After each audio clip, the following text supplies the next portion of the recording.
என்னுடைய 2ஆம் ஆண்டு நினைவு நாளில் அம்பி குறித்த ஒரு கவிதையை என் தம்பி புரட்சிமணிக்காக நான் படிக்கிறேன். சங்கீதம் மேகம் கலைய சங்கீதம் நீ சங்கமிக்கும் குடும்பம் இருக்க, சங்கீதம் மேகம் கலைய நீ சங்கமிக்கும் குடும்பம் இருக்க, ஒப்பாரி குரல் சுற்றி ஒலிக்க நீ ஏன் போனாய் சுடுகாடு வழி.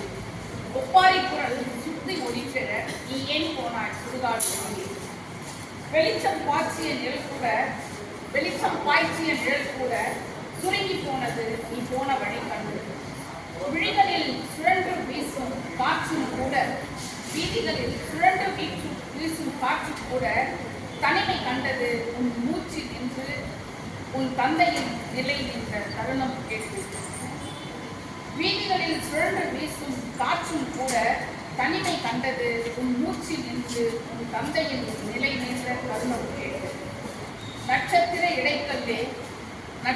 இடைக்கல்லே உன் பிரிவுதனை ஏற்க இயலாமல் ஈகை தராசு கிடக்கிறது கீழே. நட்சத்திர இடைக்கல்லே உன் பிரிவுதனை ஏற்க இயலாமல் ஈகை தராசு கிடக்கிறது கீழே. துலாபமாய் நீ வரும் நாள் இனி தூரமோ உனக்கு, துலாபமாய் நீ வரும் நாள் இனி தூரமோ உனக்கு. இரத்ததான சேனைகள் சங்கமித்து நாதஸ்வரங்கள் வாசிக்க உன் கண்தானம் சுரம் சேர்க்க மேல முழக்கம் கேட்டு மீண்டும் வராதோ உங்கள் மறுபிறவி. ஐயோ தர்மம் மறுபடியும் ஏனோ தவறு செய்தது என நீதி கேட்கிறது. ஐயோ தர்மம் மறுபடியும் ஏனோ தவறு செய்தது என நீதி கேட்கிறது. இந்த இரத்ததான கூட்டம் ஆத்திரத்தில் அவசரப்பட்டு எடுத்து விட்டாலோ தர்மத்தின் சிரசை.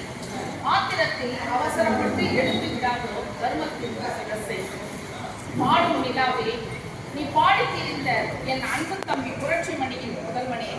பாடும் நிலாவே பாடி திரிந்த என் அன்பு தம்பி புரட்சிமணியின் முதல்வனே. உந்தன் தந்தையின் கால்கள் செல்கிறது இரத்ததானத்தின் பக்கம். நீ ஏன் போனாய் சுடுகாடு பக்கம். கோபப்பட்டு போனாயோ யமதர்மன் பக்கம். உன் மக்களோ கண்ணீரோடு சாலையின் இரு பக்கம். காற்றின் மொழியே போய் வா, காந்த உச்சரிப்பே போய் வா, கந்தர்வ அழகே போய் வா, கார்கால மேகமே போய் வா. கண்தானத்தை விட இரத்த தானத்தை விட கண்தானம் சிறந்தது என தானத்தில் மிகச் சிறந்தவனே எழில் குமரனே போய் வா. காலமும் காற்றும் நின்றது யாருக்கென எண்ணி அகல மொழிகளை திறந்து விடை தருகிறோம். ஆழ்துயில் கொள்ள நீ போய் வா.